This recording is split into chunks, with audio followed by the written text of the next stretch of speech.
जय हिंद मेरे प्यारे साथियों, आप सभी का स्वागत है। साथियों, आज की इस वीडियो में हम लोग जीके जीएस के 30 महत्वपूर्ण प्रश्नों का डिस्कस करेंगे। तो चलिए शुरू करते हैं। पहला प्रश्न, प्राचीन भारतीय इतिहास के विषय में जानकारी मुख्यतः कितने स्रोतों से प्राप्त होती है?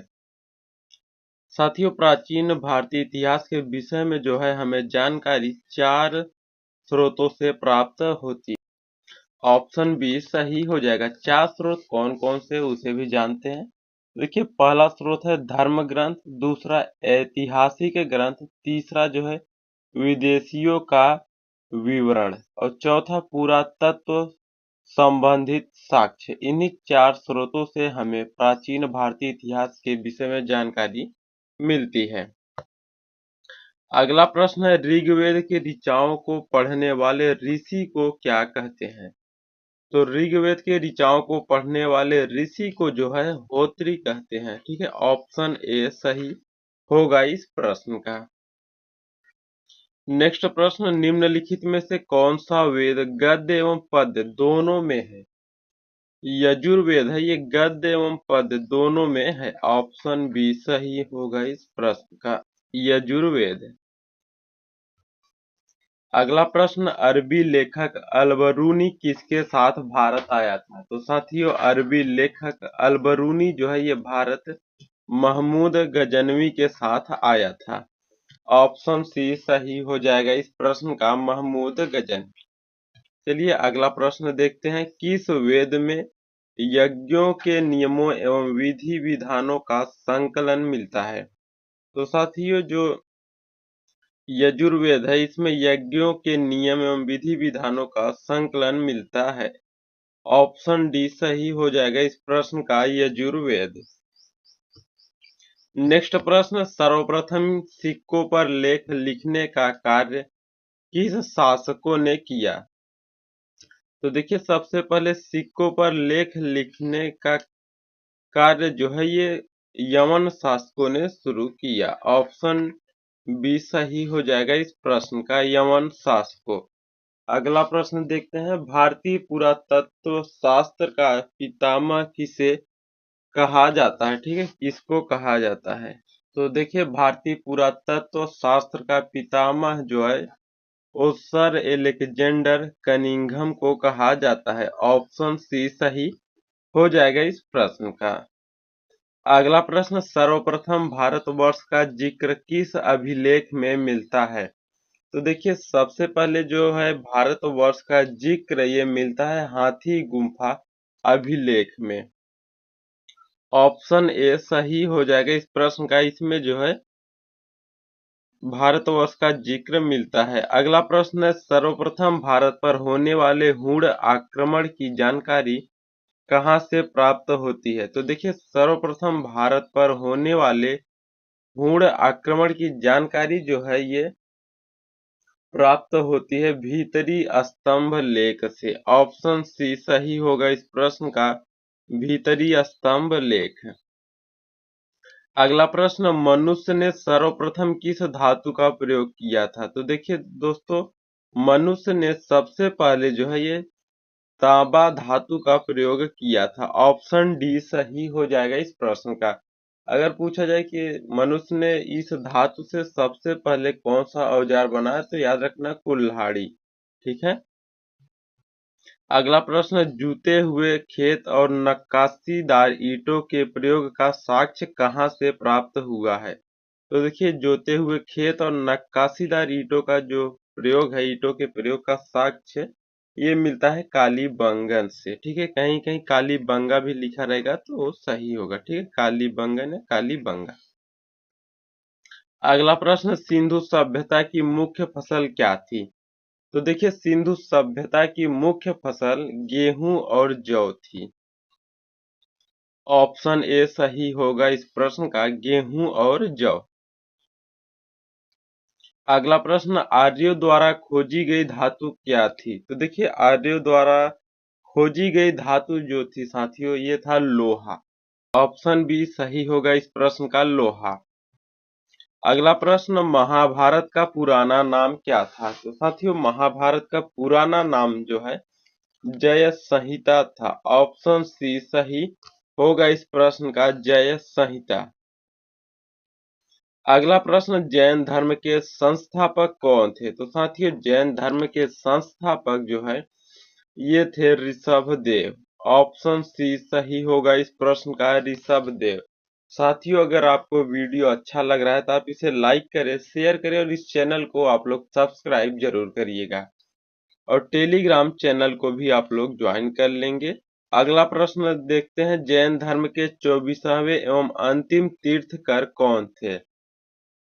तो साथियों जैन धर्म के 24वें एवं अंतिम तीर्थकर जो है वो थे महावीर स्वामी। ऑप्शन सी सही हो जाएगा इस प्रश्न का, महावीर स्वामी। अगला प्रश्न, महावीर स्वामी के बचपन का नाम क्या था? तो साथियों महावीर स्वामी के बचपन का नाम जो है ये था वर्धमान। ठीक है, ऑप्शन ए सही होगा इस प्रश्न का, वर्धमान। वर्धमान महावीर स्वामी के बचपन का नाम था। अगला प्रश्न, निम्नलिखित में से किसे एशिया का ज्योतिपुंज कहा जाता है? तो साथियों एशिया का ज्योतिपुंज जो है गौतम बुद्ध को कहा जाता है। एशिया का ज्योतिपुंज गौतम बुद्ध को कहा जाता है। ऑप्शन बी सही हो जाएगा इस प्रश्न का। अगला प्रश्न, प्रथम बौद्ध संगीति कब हुई थी? तो साथियों प्रथम बौद्ध संगीति जो है 483 ईसा पूर्व में हुई थी। ऑप्शन डी सही हो जाएगा इस प्रश्न का। और पूछा जाए कि प्रथम बौद्ध संगीति किसके शासन काल में हुई थी, तो याद रखना अजात शत्रु के शासन काल में प्रथम बौद्ध संगीति हुई थी 483 ईसा पूर्व में। अगला प्रश्न, अजात शत्रु ने कितने वर्षों तक मगध पर शासन किया? तो साथियों मगध पर शासन जो है अजात शत्रु ने 32 वर्षों तक किया। ऑप्शन डी सही हो जाएगा इस प्रश्न का, 32 वर्षों तक। अगला प्रश्न, चंद्रगुप्त मौर्य का उत्तराधिकारी कौन था? तो साथियों चंद्रगुप्त मौर्य का उत्तराधिकारी जो था वो बिंदुसार था। ऑप्शन बी सही होगा इस प्रश्न का, बिंदुसार। बिंदुसार चंद्रगुप्त मौर्य का उत्तराधिकारी था। ठीक है। अगला प्रश्न, अशोक के शिलालेख की खोज कब हुई? तो साथियों अशोक के शिलालेख की खोज जो है ये हुई 1750 ईस्वी में। ऑप्शन ए सही हो जाएगा इस प्रश्न का, 1750 ईस्वी में अशोक के शिलालेख की खोज हुई थी। अगला प्रश्न, सुभाष चंद्र बोस को सर्वप्रथम नेताजी किसने कहा था? तो साथियों सुभाष चंद्र बोस को नेताजी सर्वप्रथम एडोल्फ हिटलर ने कहा था। ऑप्शन बी सही हो जाएगा इस प्रश्न का, एडोल्फ हिटलर। इन्होंने ही नेता सुभाष चंद्र बोस को सबसे पहले नेताजी कहे थे। अगला प्रश्न, अखिल भारतीय हरिजन संघ की स्थापना किसने किया था? तो साथियों अखिल भारतीय हरिजन संघ की स्थापना जो है महात्मा गांधी जी ने किए थे। ऑप्शन ए सही हो जाएगा इस प्रश्न का, महात्मा गांधी। अगला प्रश्न, बिना ताज का बादशाह किसको कहा जाता है? तो साथियों बिना ताज का बादशाह जो है ये कहा जाता है सुरेंद्र नाथ बनर्जी को। ऑप्शन सी सही हो जाएगा इस प्रश्न का, सुरेंद्र नाथ बनर्जी को बिना ताज का बादशाह कहा जाता है। अगला प्रश्न, मोहम्मद अली और शौकत अली ने खिलाफत आंदोलन की शुरुआत कब की? ठीक है, तो साथियों मोहम्मद अली और शौकत अली ने ही खिलाफत आंदोलन की शुरुआत की थी 1919 ईस्वी में। ऑप्शन डी सही हो जाएगा इस प्रश्न का। अगला प्रश्न, शहीद ए आजम के नाम से किसे जाना जाता है? तो वेरी वेरी इंपॉर्टेंट प्रश्न है साथियों। शहीद ए आजम के नाम से जो है भगत सिंह को जाना जाता है। ऑप्शन बी सही हो जाएगा इस प्रश्न का, भगत सिंह। भगत सिंह को ही शहीद ए आजम के नाम से जाना जाता है। अगला प्रश्न, भारत का विश्व मार्ग किसे कहा जाता है? तो साथियों भारत का विश्व मार्ग जो है ये कहा जाता है सरदार वल्लभ भाई पटेल को। ठीक है, ऑप्शन सी सही हो जाएगा इस प्रश्न का। सरदार वल्लभ भाई पटेल को भारत का बिस्मार्क कहा जाता है। अगला प्रश्न, स्वराज हमारा जन्म सिद्ध अधिकार है, यह नारा किसने दिया था? तो साथियों, स्वराज हमारा जन्म सिद्ध अधिकार है, ये नारा बाल गंगाधर तिलक ने दिए थे। ऑप्शन डी सही हो जाएगा इस प्रश्न का, बाल गंगाधर तिलक।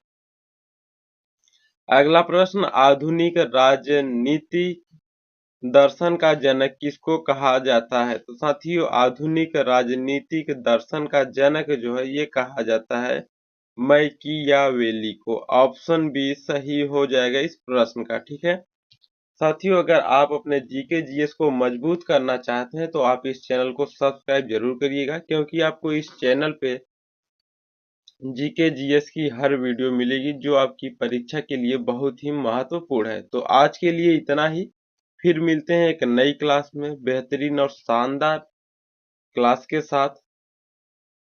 जय हिंद।